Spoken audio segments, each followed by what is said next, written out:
Online from Jones' studio in Tempe, Eddie Jones, a great friend of Spirit of the Senses and us personally, and host, presenter, just about everything, and one of the great architects here in America.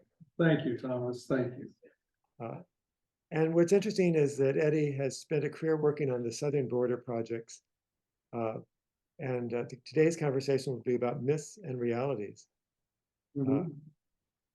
Using your concept drawings from your latest U.S. land port of entry in St. Louis, Arizona. That's near Yuma. You did the one near Nogales, is that right? Yes, and I'm actually going to begin with that one too, to sort of create a context for the rest of the talk. Sounds great.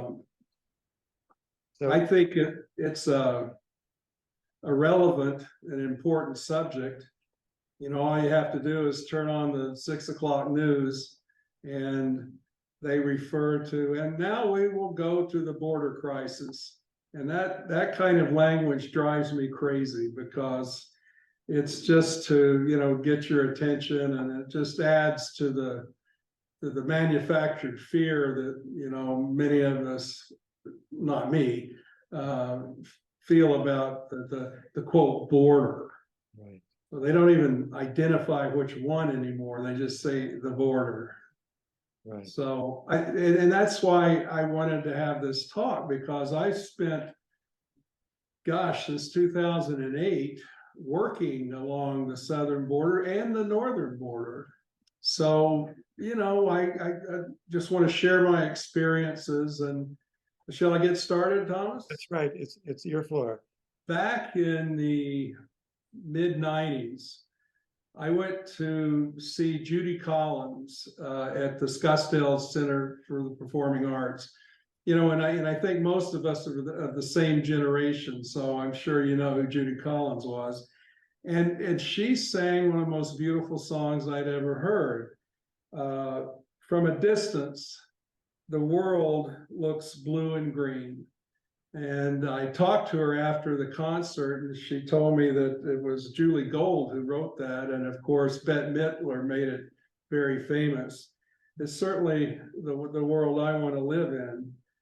But in reality, we live in a world that draws these imaginary lines to, create or demarcate the shapes of areas and countries. And although most of them are imaginary lines, they're profoundly important in terms of economies and culture and social issues, and certainly political issues. And the consequences are about control. Now, is it control as an oppressive, negative thing, or is it a control to organize, the business of living next to each other? Mexico is one of our largest trading partners.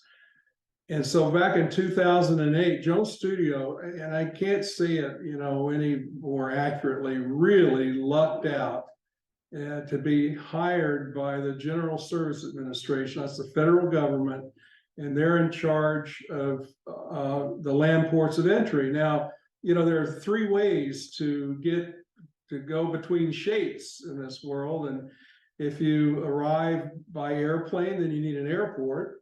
If you arrive by boat, then you need a seaport. Most of us will drive or walk, and therefore we need a land port, and it's called a land port of entry officially. And the General Services Administration is in charge of those.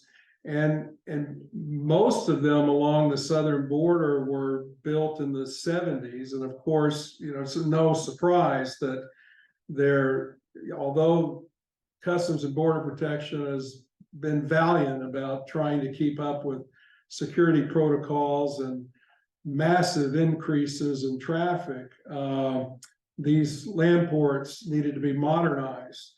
Now, I think it's interesting look at the topography, man. I mean, and to depend on a wall to either separate or unify the country of Mexico and the United States, it's kind of we'll find it to be a dubious idea. You can see it, I think if you, well, my curve, yeah, there you go. It's very obvious from space that there's this dividing line running through. And most of you who've been to Nogales, Arizona, to cross into Nogales, Sonora, have crossed here at the DeConcini port, which is very congested and dense. And it's hard enough to get cars, private vehicles and pedestrians across that choke point. So back the 70s, they built this commercial port that you see here called Mariposa. It's 5 miles to the west. And that's the one that we were hired to remodel and modernize. Now, the idea of a wall between two countries is about more than 3,000 years old. It's a 3,000-year-old idea. And of course, you recognize this one, the Great Wall of China. I've had the privilege of walking several miles on it. Oops, let me back up. And you can follow it. If you can see my cursor, I mean, it's really beautiful. I mean, look at that, snaking along the ridges. If you look really close, you see it going all the way, and even faintly, you can see it going along here. Now, one of the interesting things about it for me is that the vegetation on either side of the wall is very lush. It drains on either side of the wall. It's amazing that the Chinese could just follow the ridge of this mountain range for close to 5,000 miles. Now you compare that, and it didn't work, by the way. And you compare that to the one we have, in Arizona, and it's almost a silly comparison, isn't it? But notice how, rather than following the ridges, our wall or fence is perpendicular. And so you have these issues of blocking the natural drainage patterns, and therefore it's a much more impactful on habitats, to say the least. But even if you just sort of set aside the contentiousness and the politics about this, there's something, I don't know, very artful and interesting about it. Now, in order, here we are doing our first land port of entry, and we know, and the motivations of all the players, all the stakeholders are very varied. The Customs and Border Protection, they're all about law enforcement, security, even intimidation. The General Service Administration, to their credit, they want to welcome people to America. They want to express the dignity of the United States government. So we have these opposing forces that we have to resolve. And in order to do that, we thought, well, we better bone up on the conditions that surround this. So there's an organization in Mexico called Border Links, and they're an educational organization that try to teach people, both sides of the story and the impacts of the decisions that are made. And this is us having spent the day in Nogales, Sonora, an incredible educational experience. And you can see the wall behind us, and at least the Mexicans in Nogales use it as a mounting device for artwork. And a lot of the artwork deals in death and passage, and but it's beautiful, and I find it very intellectual, and it also influential for architects that are charged with resolving this disparity in goals. This is the reality of the Mariposa port when we first toured it. it's chaos. It's this seemingly random spacing of equipment for metal detection and X-rays. You've got seizure vaults full of, at that time, bales of marijuana that you couldn't spend more than 10 minutes in the room because the off-gassing would literally make you sick. You know, I wanted to throw up. Fun fact, they don't have this problem anymore since it was legalized. Then you have, you know, the CVP in the lower right-hand corner.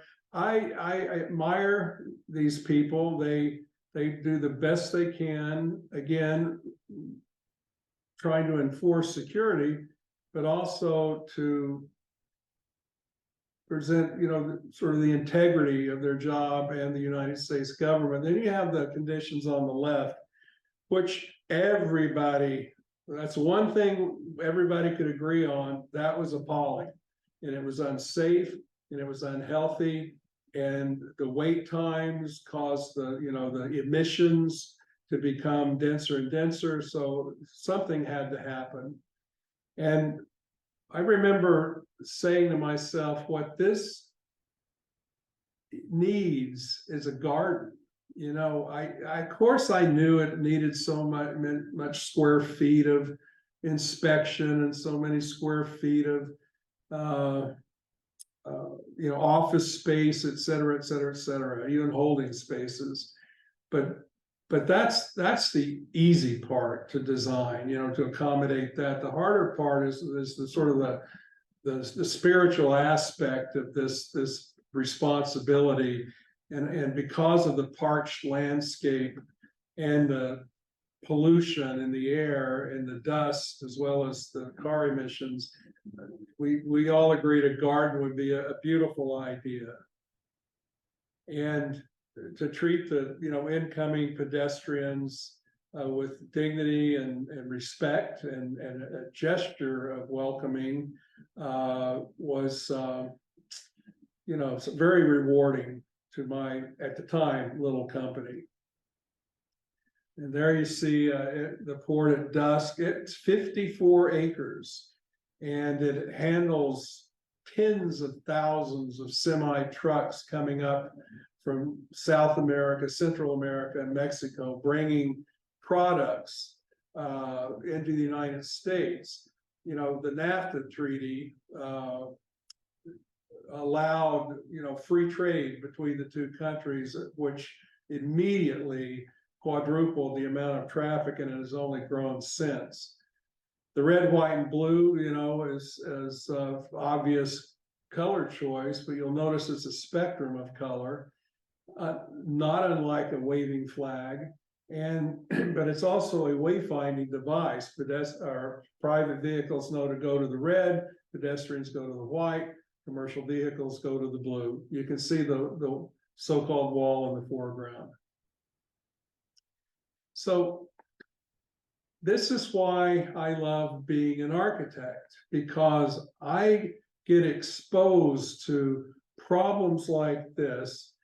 I'm asked to, can I make them better? And so we can take this and turn it into this. This photograph is taken from the same position. The first one was in 2008. This one was in 2016. Big difference, right? It's, again, as I said, very rewarding. But despite our best efforts, it's still a contentious place, and but one that it never, you know, the breakthroughs that we made. I mean, we literally reinvented land port of entry diagrams, circulation diagrams. We learned that we could use the buildings instead of razor wire as security devices. And but you don't hear about that, you know, on the 6 o'clock news. Now let's go to the southwest corner, Arizona. You see Yuma, then you see the Colorado River, San Luis, Arizona, which is a border town next to San Luis de Rio, Colorado, and Sonora, Mexico. And And you see all that brown, that is sand. This used to be underwater a million years ago. You see the green, which is agriculture. And the only way you can get at agriculture and all that sand is to have the Colorado River running through it. Now, that, you combine the upper photo with the lower photo and you get the upper left photo. And because Arizona has year-round growth cycles, we're able to produce, this is a true statistic, 90% of the leafy greens that are consumed in the United States, 90%. Now, that's a lot of acreage of agriculture. Now, somebody has to plant it, maintain it, and harvest it. Yuma's population is about 100,000. San Luis is 40,000. But San Luis, Rio Colorado is 200,000. That's why it's there. That is the labor force. We have a shortage of labor in the United States, surplus of labor in Mexico. Makes sense. Everybody wins if we can create employment. And so 8,000 migrant workers cross the San Luis border every day and evening to work the fields. And in the past, they would begin queuing up at 3 o'clock in the morning because the inefficiency of the processing caused delays. And again, to the credit of the United States government, they thought that this is unacceptable. These people would much rather be home with their families than standing in line to cross the border just to earn a living. So again, we were hired to fix it. And we looked to the fields for inspiration. You said the photo in the lower left-hand corner, you see that the irrigation's been turned on and the sky is being reflected in the valleys of the crops.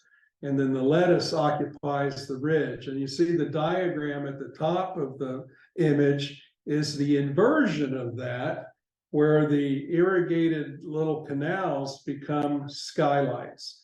And the linear nature, the grain pattern of a crop field is a great wayfinder for people to move quickly and efficiently through the inspection process. And there you see the little building here. Now that building was built on a vacant site within the larger San Luis land port of entry, in which you see an aerial. You can see our addition right here. And this was outbound traffic going from the United States into Mexico. This was inbound traffic coming into the United States. Pedestrian entry here, you can see pedestrians were required to cross perpendicular to about 10 lanes of traffic. Again, unacceptable. So this recently, we were hired to modernize the entire port. Now this orange square, that is the existing pedestrian processing building. And I think you can see from this new diagram how, I'll back up a second. You'll notice that the private vehicles, the cars are coming in on the left of the pedestrians. Then there's all of this area that used to be commercial that had been abandoned because they built a new commercial port 5 miles to the west. So we saw this area as a potential expansion. And as you can see, it allowed us to get the cars on the other side of pedestrian entry, which makes a huge difference. And then you can see how the zoning, is very clearly defined. You've got outbound, you've got the secured employee area, you've got the pedestrian path, from a footpath from Mexico all the way in to the United States, and then you have the private vehicles. And then what's unique about San Luis port of entry is that it is the southern edge of this fragile little tiny community. Mariposa was outside of town, 5 miles outside of Nogales, Arizona. But this it defines the southern edge of San Luis. And so that carried additional responsibility. You know, why? Well, I'll get to that. So, you know, we have the canopies and the, you know, primary inspection booths, all new. This is outbound primary inspection booths. And then, you know, this is a photograph of San Luis.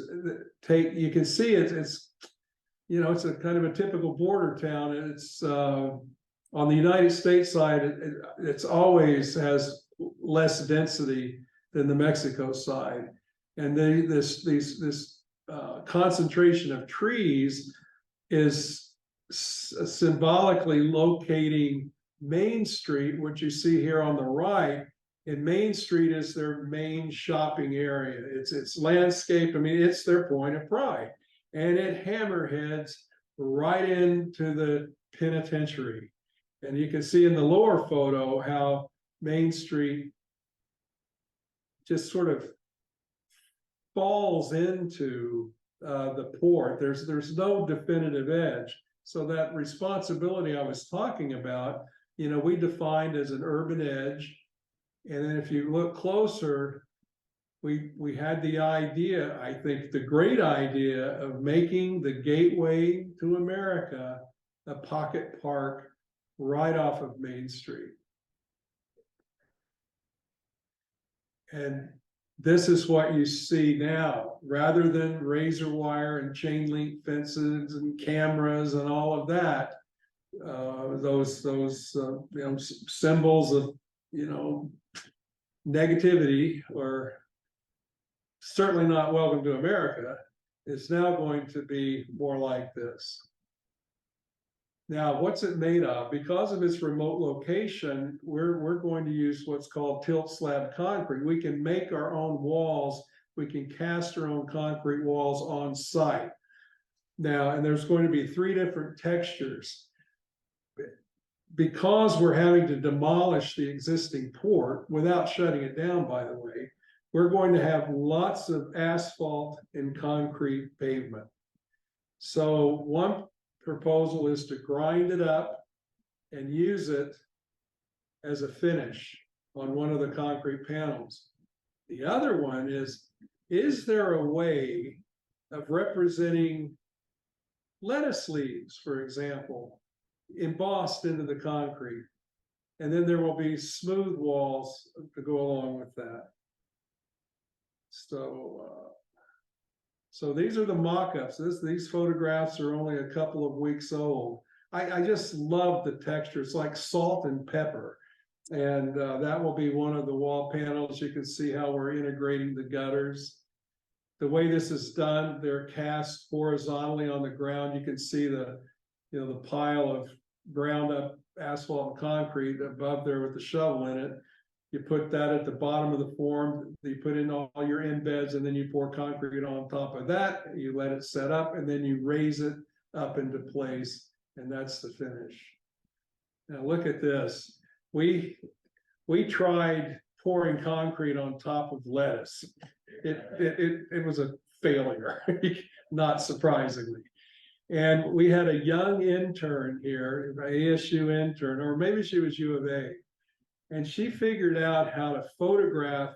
She went to the grocery store, into the produce section, bought heads of lettuce, called the best pieces, put them on our light table, took photographs, applied the photographs to this program that could automatically produce the contours of the photograph, which we then were able to make a mold, a rubber mold, which laid down in the forms. And again, this is a mock-up, and you get this. I mean, I'm thrilled. And these will be, you know, randomly placed in all the form work. So this blue line that you see through the site plan, that is the path of a pedestrian. Now remember, that 8,000 migrant workers has only gotten larger. So the priority was still, it remained on the pedestrian. And although I think, certainly improved that experience for them with the little annex building, we didn't want to lose any of that momentum that we had in treating, you know, people with respect. So I'm going to show you a video of that experience. You're in Mexico, you just passed through the wall, you're headed towards the pedestrian processing building, which means inspection. Nicer word for inspection, I guess. The queues can start outside, but in the shade, finally. Lots of glass because that connects the interiors with the nature to the outside. Plus, it gives the CBP officers eyes on the port. You know, it's a form of security, passive security. You process, your bags are x-rayed, you move down the corridor, you turn to the right, you see this giant scupper taking water from the roof to irrigate this little canyon that you see that starts expanding. And you move through this mesquite, Palo Verde bosque. People on the left cross the canyon, they're coming back into Mexico. We're going into the United States. You're passing the old pedestrian building. You're seeing the salt and pepper gravel walls. Certainly better than walking between the traffic.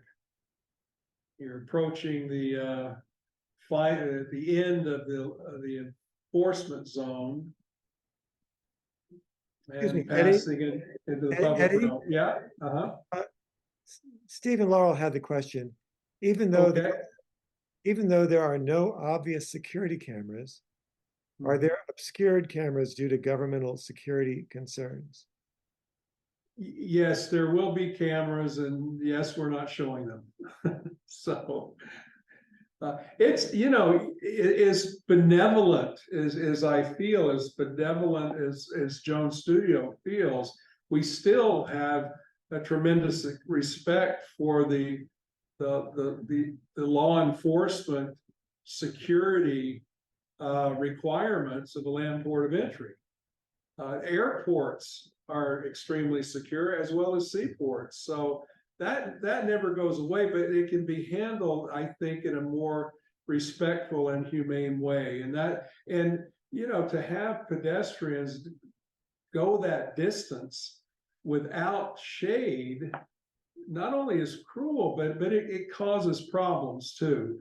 The more we can, you know, contribute to the relaxation and the diminishing of intimidation, everybody is better off. The officers are better off, the visitors are better off.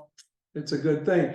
And I must tell you that when we did Mariposa, that was our first one, there was some pushing and pulling. I mean, the CBP officers weren't really interested in the psychology of making or allowing people to be more relaxed. But since we're on our fifth one, they have now seen, you know, the results of that kind of attitude and how everything's improved. And so we don't get any pushback. I mean, we are such a great team. Our meetings at San Luis with the port directors and the main, you know, commanders, I mean, they're really productive and we're all on the same page. I mean, I love doing these projects. So, you know, another line in that song was, you know, from a distance, there is harmony and it echoes through the land. And so I show you this map because there is another border. In fact, I wonder if you knew that the longest country-to-country border in the world is the Canadian-US border. It's as long as the Great Wall of China. And nobody ever talks about it. And you'll see from this diagram that there are 3.5 times as many land ports of entry along the Canadian border than there is the Mexican border.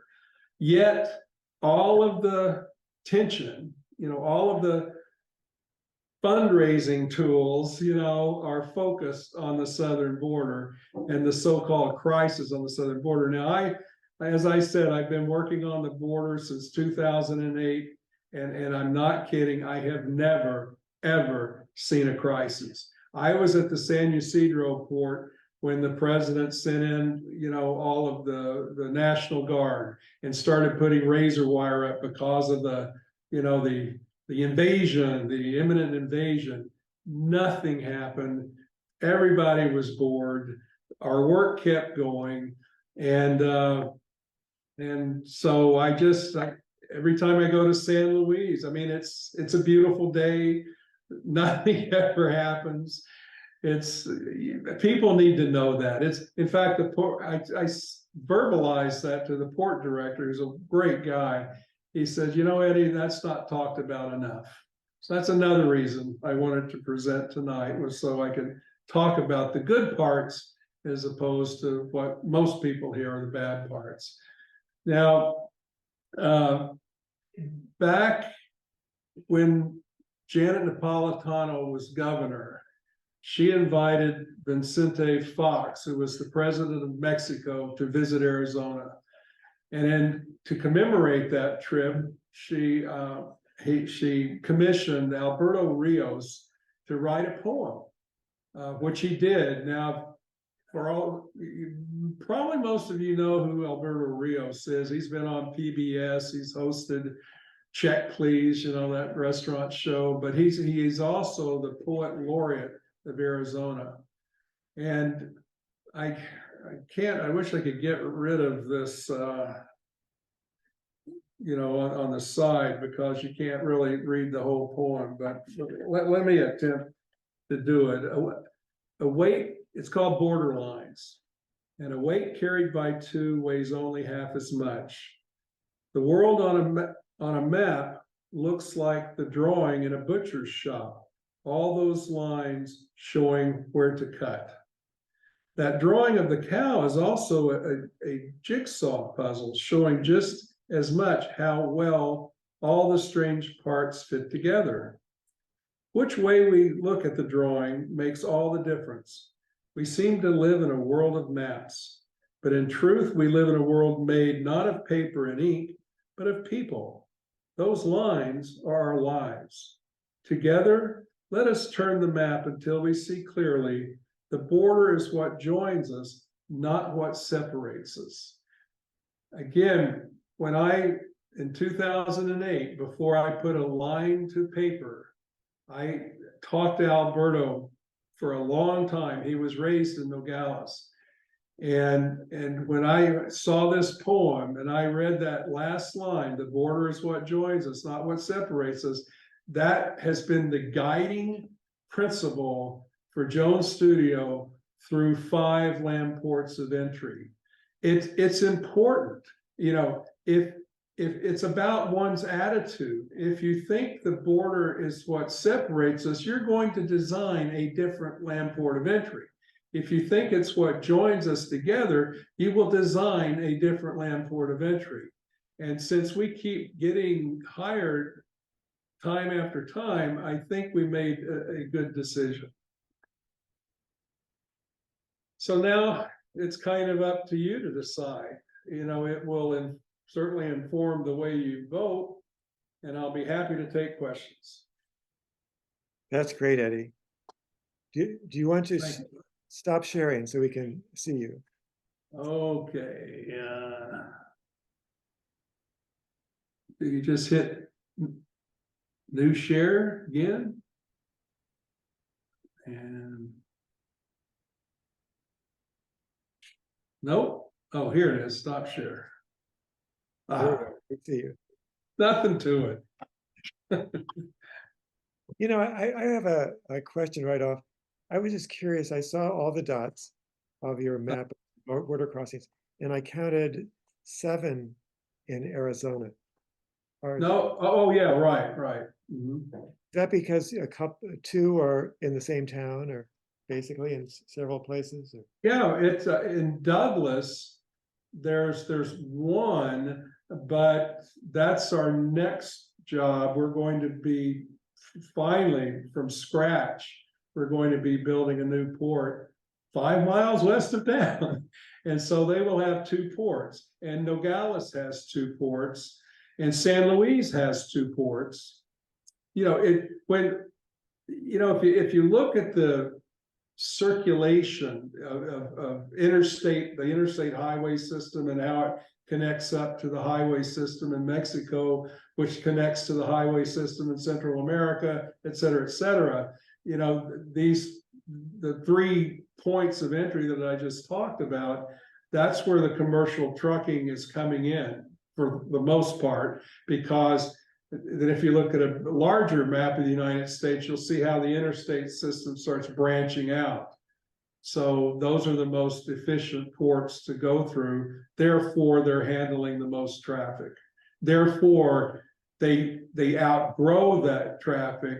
And so GSA typically will shut down the commercial side of a port and build a new one somewhere else where there's less congestion and more. I mean, you need a lot of room for semi trucks to turning radiuses and queue lines and backing up, et cetera. So that's why you get multiple ports. Eddie, I have a question. How do you take into consideration things like climate change, future migration of people, and build something that's sustainable to adjust over the years? Great question, Patty. Thank you. It allows me to brag a little bit more. You know, in 2008, the emphasis on sustainability was not as pronounced as it is now. Yet, that 54-acre garden that I talked about is self-sufficient in terms of irrigation. The little town of Nogales, I mean, their water system can barely support what they've got, much less a new 54-acre land port of entry. So we designed the buildings and the landscape and the rainwater storage systems to accommodate enough capacity to irrigate that entire site. There is a 1 million gallon underground storage facility at Mariposa. And that's a lot. You say, well, it never rains in Arizona, but you've experienced monsoons. And the first monsoon, there's so much roof area and so much paved area that the 1 million gallon storage capacity was full from the first monsoon back in 2016. And so, but we never got to put in the photovoltaics that we had plumbed for and designed for. You've probably heard of the infrastructure bill and the Inflation Reduction Act by Biden. Well, the San Luis Land Port of Entry, the one I just showed you, promises to be the first platinum port in the United States, and probably the world in that case. Self-sufficient, potentially off the grid, harvest what little precious rain falls there. There's more rain in Nogales than there is San Luis. And isn't that ironic? And then you have 300,000 acres of crops growing. It's no wonder there's no water going into the Colorado or into the Sea of Cortez anymore. By the time it gets there, it's all pulled off. But we don't have to convince anybody that these ports need to be forward thinking and be sustainable. We are totally supported by our engineers, totally supported by the General Services Administration, and financed by the federal government. I'm really proud to say that. and they're always over designed, for future capacity.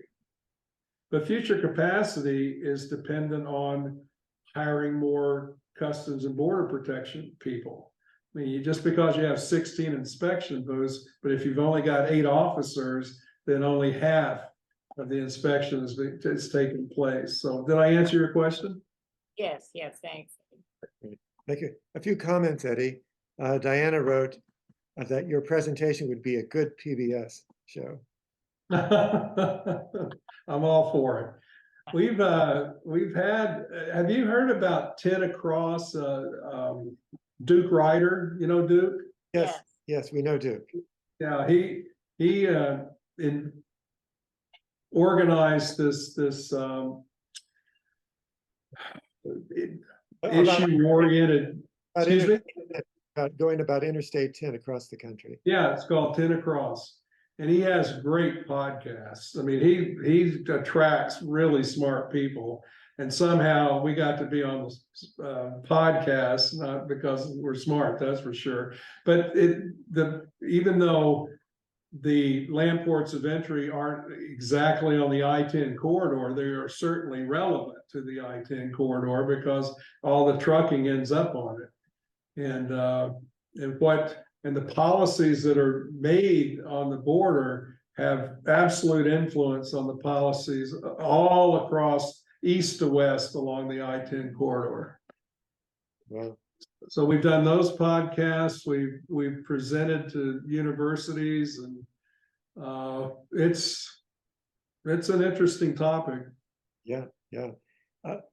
Laurel and Steve wanted to know how long does a project like this take?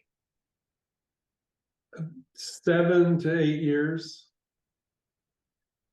of job security. It's a lot of work. We have to, one reason these ports are so expensive is you can't shut them down. You have to keep them operational. And you can imagine, the 10,000 semis, per month, that doesn't stop. The 8,000 migrant farm workers, they don't stop. The people going back and forth to shop, I mean, it's all going on.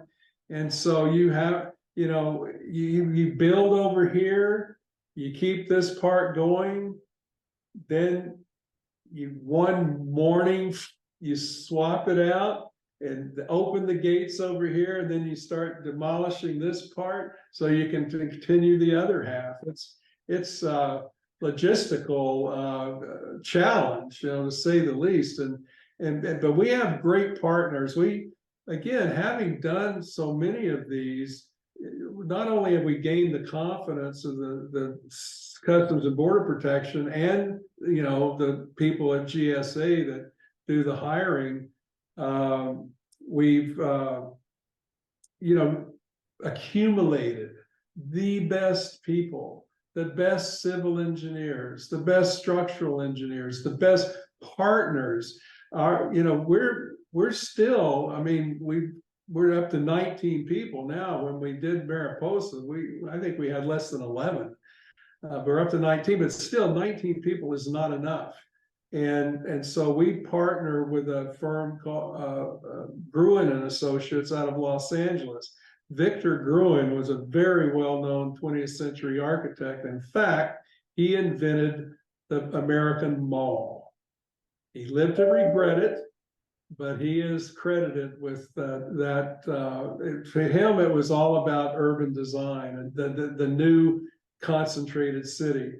But Gruen and Associates, they have the bench depth. And so, Joe Studio basically is hired to do the design work, set the material direction and detailed direction. And Gruen, provides the labor force to help us turn out the thousands of sheets of drawings that it requires.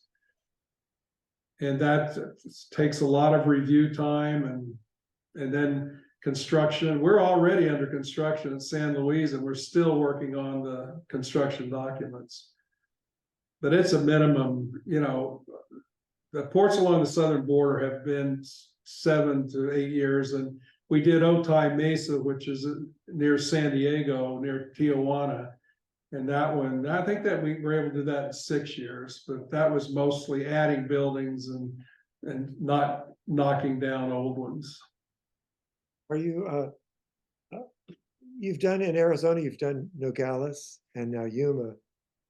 Are you going to do Douglas? You know, so we've been told. I mean, it's kind of funny. I mean, the selection process is very competitive. The government has gone from design, bid, build. Mariposa, we designed it, a contractor bid it, and then built it. Design, bid, build. But design, bid, build is flawed in that it sort of inherently creates animosity, you know, the contractor and the architect and the client. I mean, you're not a team. I mean, we were on Mariposa, but most of the time it's a adversarial relationship. So the government has gone to design build. Now, design build, you know, you're a team from the beginning. You apply, you know, you send in your qualifications as an entire team already set. And but the problem is, you know, they may shortlist 3 firms. And with Otay Mesa, they shortlisted 3 firms, and you basically were required to design this thing to the point where a contractor could, with confidence, put a price on it, guaranteed price on it. And then based on the quality of the design plus the degree of cost, you know, a team was selected. Now, the other 2 teams that were not selected were paid a stipend, but the stipends, I mean, they were, you know, a couple $100,000, but you split that 40 ways, it doesn't go very far. And the architects are the ones that are in the lead and spend the most amount of time on it. But even when they give it all to us, it doesn't even scratch the surface. But we've been very fortunate that we've won every one of them. And then when we got to the San Luis job, for better or for worse, nobody wanted to compete with us. We were too strong. And so we designed it and we priced it and we got it, and now we're building it. And there was never any question. And so here Douglas is coming online, and it's good timing, you know, we'll be ready for it. And but I'll just put it this way, I don't know what we would have to do to not get it, but anything's possible. But I certainly really want it because they're just so much fun. Thank you. A bunch more questions. Stevie asked, when the border building was built, were there any surveys conducted of migrant workers, CDP, etc., to get their firsthand feedback on how well it was working from a logistical and humane standpoint? That is a great question. How can I put this? CBP is so security minded. We are literally forbidden to work with Mexico. It's crazy because, you know, we have to connect, you know, and here we're doing all this work of expansion mostly. And here's Mexico, they're just watching, you know, and it's like, wouldn't it be better if we had a meeting and we talked about, you know, would this alignment serve you better, serve your people better than this one? But we don't get to do that. We just do what our program decides is the most appropriate thing to do, and know, it sounds silly, but we know that Mexico will catch up. Now, to the point of, does it work as well as we hoped it would or think it would? That's always comes back through CBP responses. And if they're happy, I think it goes without saying that the people, the pedestrians and the vehicles and the truckers that are passing through, they're happy too. One, because it's so much more efficient. You know, would you rather wait in line with tomatoes rotting in the back of your truck for 10 hours or get through in an hour? You know, nobody wants to hang around the port. No CBP officers want people lingering in the port. In and out. That's the goal.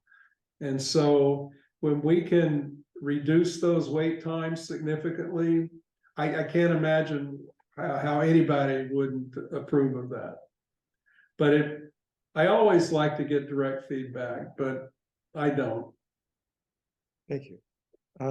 Bill asked the question, if 1 million gallons of water can be stored from one monsoon, what is the potential for urban environments in Tucson and Phoenix to be designed to capture and save all required water? Oh, it's great potential. You know, it's you know, Jones Studio, we don't even ask permission. You know, all of our projects will harvest rainwater. It's just a no-brainer. Now there are different degrees and different sophisticated techniques of capturing and cleaning and storing and pumping rainwater. It goes from a gutter to a barrel with a hose bib at the bottom to the very sophisticated system that we have at Mariposa. You know, I didn't even get into how, you know, all that water draining off of parking areas and roads, you know, with all the, you know, particles from tires and, you know, all of that gets cleaned through planters, through sunken planters before it's channeled into a central pipe that goes to that storage system, which and then in turn it's pumped out as clean water, not drinkable, but certainly clean. And remember that model of a skyscraper I have in the reception room here? Yes. Okay, that building was capable of capturing rainwater, not just on the roof, because it's by comparison to the sides of the building, the roof is small. But the facade of the building was designed so that the window mullions were actually gutters. So all the rain that hit the building was captured and channeled and would be stored underground. And I think that one building could probably irrigate downtown Phoenix, and none of the other buildings paid any attention to rainwater harvesting. And the irony, excuse me? It was a 100-story building, wasn't it, or something like that? Yeah, it was illegal, but you can't go that high in downtown Phoenix. What the heck? I wanted to do a 100-story building. But when we worked for Arizona State University, you know, they don't even want to hear the words coming out of our mouth. Rainwater harvesting. You can't even say it around those guys. And because SRP and APS sells them the water so cheap, you know, it's kind of ironic, isn't it? You know, that because you don't worry about the cost of the water, you use as much as you want to and as recklessly as you want to. Is that true for the University of Arizona as well? They're far more receptive. When we did the School of Architecture, yeah, we put in an 11,000-gallon vertical water tank, a fiberglass tank above ground, reaching all 4 stories through the building. So students could not walk past it without knowing what was going on. And not only is the storage of the water an important design element and visual component that links, you know, all stories together, there's a waterfall outside that the water has never stopped flowing. And there's this beautiful riparian pond surrounding this outdoor classroom. And we not only capture rainwater, but we capture the crystal clear condensate from the giant air conditioners. And so the building and the lavatories and all that, so the building is irrigating the landscape, which in turn, almost as a thank you, has sent vines growing up the south side of the building to mitigate heat gain and produce shade. And it has this wonderful cooling effect. So you see the synergy in that the education of landscape architects and the education of architects is literally, demonstrated as two connected, dependent disciplines. Gold Wildcats. What? Go Wildcats. Yeah, go Wildcats.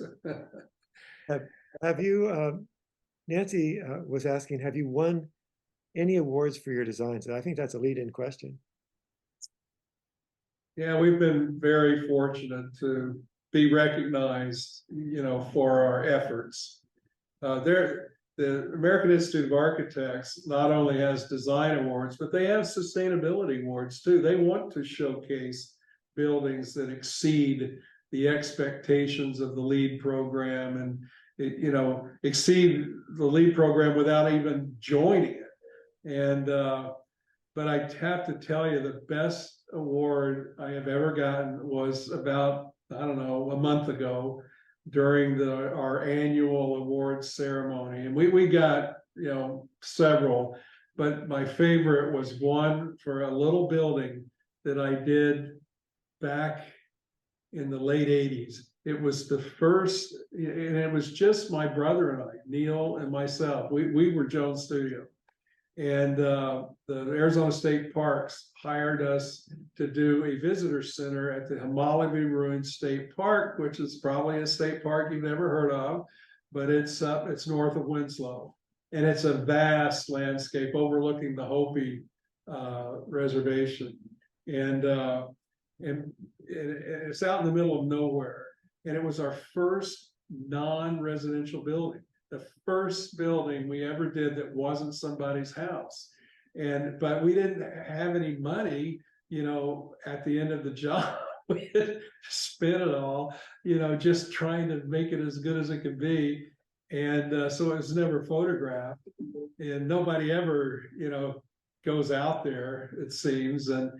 But the AIA has also an award called the 25-year award, which is given to buildings that have, sustained the test of time and are still operating the same as they were intended and are still, a point of pride for the client. And so that building is over 35 years old, but we submitted it for the 25-year award and it won. And, it was precious. It was just precious because this little building that nobody even knows about finally got its only public recognition. And these were before the days of water harvesting and things like that, but it was so gentle on the landscape that it's barely there. It just blends in, with the what I call the vast landscape. But any good architect wins awards. I mean, I'm proud of them, and but I don't do it to win awards, I'll tell you that. But it's not unusual for good architects to win awards. Well, Eddie, I think everybody online with us knows they're huge fans of yours, and know Well, they I appreciate that. should come from in architecture, but just as a human being. Well, that's very nice of you to say so. I love being an architect.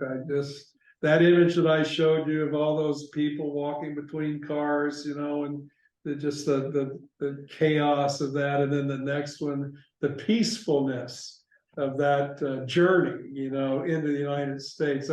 That's why I get up in the morning. I had a statement, if I could.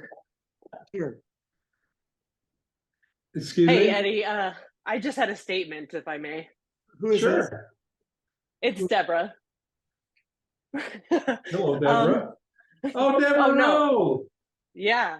I just wanted to say, hey, thank you for doing this, and thank you for being such an amazing mind in architecture, not just for Arizona, but for all over the place. You still inspire me even to this day, and I'm not even an architect. So yeah, thank you for all the hard work that you've done. And I got to work with you on that first border station, and getting that in 2008 while we were in the museum with Mary Lou, by the way. And kind of saving when everybody was kind of shutting their doors during that time, we got to grow. In fact, you were saying, I think we were 11 or so, and we grew to 24 by that time. So yeah, I just want to say that you're so inspirational. And by the way, you've won literally more than 200 awards at Jones Studio, because it was like 180 when I left, and that was a long time ago. So so anyway, just thank you, and thanks for having this. It was great. I was really excited to see that you were doing this. So I enjoyed it. Deborah Rowe lives in Portland, and she worked for Jones Studio, gosh, for many, many years, and is sort of the studio organizer, manager. And she saved my ass so many times. Always come on back. But thanks, Cheers. Deborah. Cheers. Thank you, Eddie. Love you, Eddie. I love you too, Deborah. Thank you so much for being with us tonight, Eddie. And appreciate the invitation. And we'll do that book talk sometime too, okay? Oh, for sure. For sure, and we'll be in touch. A new book. That's Mariposa on the front, by the way. Well, thanks, Thomas. Everybody have a good evening, and I really appreciate you taking the time to listen. I hope you'll think about that sentence about, unification as opposed to separation. It makes all the difference in one's attitude. So thank you. Thank you. Thank you.